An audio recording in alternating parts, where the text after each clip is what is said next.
پلار سره احسان کول دا به موږ تاسو لازم دي، دا به موږ او تاسو باندې فرض دي.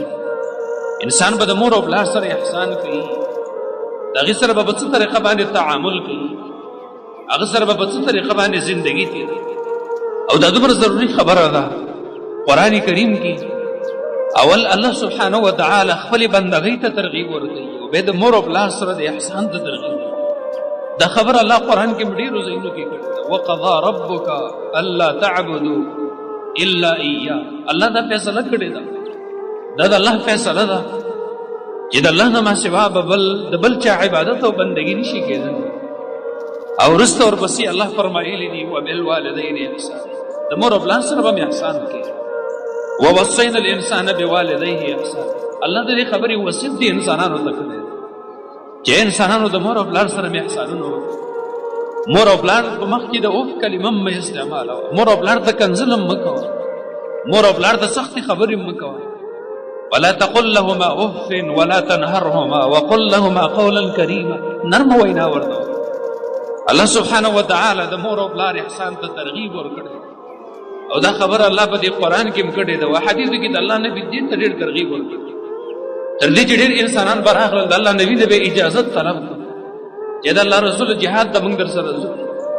د الله نبي به ورته لاړ شه، مور او پلار دې ژوندي دي، د هغې سره مدد وکړه او د هغې سره احسان وکړه، د مور او پلار خدمت دې وکړه. دا جهاد دې وجې نه یو روایت کې راځي د الله نبي داسې فرمایلي دي که چېرته بچی راولګېږي او په دې خپله زندګۍ کې د مور او پلار احسانونه پوره کوي دا نشي پوره په یو صورت کې به پوره کړي.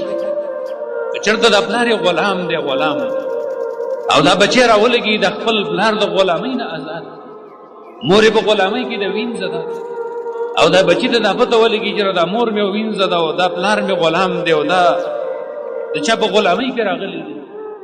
دا بچی راولګېږي او دا مور یې د دې غلامۍ نه او د وینځېتوب نه آزاده کړه او پلار یې د غلامۍ نه آزاد کړه. په دغې صورت کې به دا بچی د خپل پلار حق ادا کړي.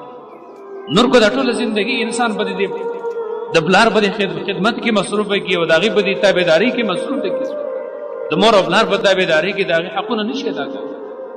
ابي برده چې دا د ابي موسی اشعري رضی الله عنه زوی دی، د ده په باره کې راځي وایي زه د کعبې په دې خوا کې ولاړ وم، عبدالله ابن عمر رضی الله عنه ورسره یو یمني سړی دی، یمن نه راغلی، دا لګې دي طوافونه کوي.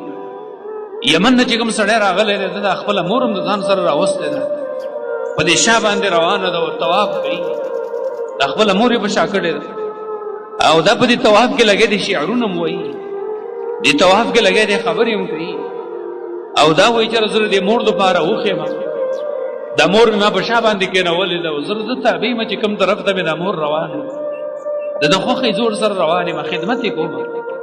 چې کله د طواف نه فارغ شي عبدالله ابن عمر رضی الله عنه ته وایي یا ابن عمر، ای عبدالله ابن عمر اترانی جزیتها، ای ستا څه خیال دی چې ما مې دا مور د یمن نه راوستې ده او په شا مې راوستې ده په شا او دلته په دې کعبه کې دا مور مې طواف هم نشي کولی، کمزورې ده، ما په شا کړې ده، په دې مور باندې ما طوافونه هم وکړل، دا مې وګرځوله، عمرې مې پرې وکړې، سعی مې پرې وکړه، طوافونه مې پرې وکړل.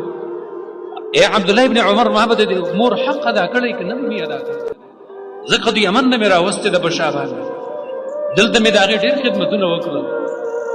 عبدالله ابن عمر ورته ناشنا خبره کوي، دا خبره یاده کوي د خپل ځان سره، ورته وی فرمایل چې ولا بزفرة واحده، ای ځوانه چې د یمن نه راغلی تا د مور هغه یو حق هم نه دی ادا کړی، یو حق، هغه حق چې کله ته پیدا کېدلی او دا درد دې د مور په ځان باندې تېر کړی دی، هغه تکلیف چې دې په دې مور تېر شوی دی د هغې حق هم تا نه دی ادا کړی. پاتې لا دا چې ته د مور په رحم کې وي او 9 میاشتې او 8 میاشتې د مور په رحم کې پروت وي او بیا الله دنیا ته راوسته او بیا د مور سختې چې تا سره تېرې کړي دي، ستا ګندګي پاکه کړې ده، تا له رزق درکړی دی، تا له خوشحالي درکړې ده، ځان باندې سخته تېره کړې ده، د مور د یو حق هم تا نه دی ادا کړی. ولا بزفرة واحده، دا یو ته ناشنا خبره ده. انسان که دا ټوله زندګۍ ته د مور او پلار په خدمت کې تېره کړي، دا مې وویل چې ما خو د پلار سره ډېر احسانونه کړي، ما د پلار ډېر خدمت کړی دی، ما د مور ډېر خدمتونه کړي، صحیح د مور او پلار خدمت وکړه، خو هغه حقونه چې د مور او پلار په تا باندې پراته دي دا ته هېڅ چېرته نشي ادا کولی. هغه سره نرمي وکړه، نرمه وینا ورته وکړه. د مور او پلار دپاره د دعا وغواړه په خپله زندګۍ کې. قرآن کې څنګه الله فرمایلی دي رب ارحمهما کما ربیاني صغیرا. ای زما ربه زما د مور او پلار دې رحم به وکړه. ما سره ماشوموالي کې تکالیف تېر کړي دي، سختي تېرې کړي دي، یا الله ما باندې رحم کړی. رب ارحمهما کما ربیاني، یا الله څنګه چې زما ماشوموالي کې تربیت کړی دی، یا الله ته په دې باندې رحم وکړه. دعا ورله وغواړه. که مور او پلار دې وفات شوي د وفات نه وروسته ورله دعا وغواړه، ځکه ستا دعا دې مور پلار ته رسي. هغه ته کنځلې مه کوه، هغې ته سخت بد ردې ورته مه وایه.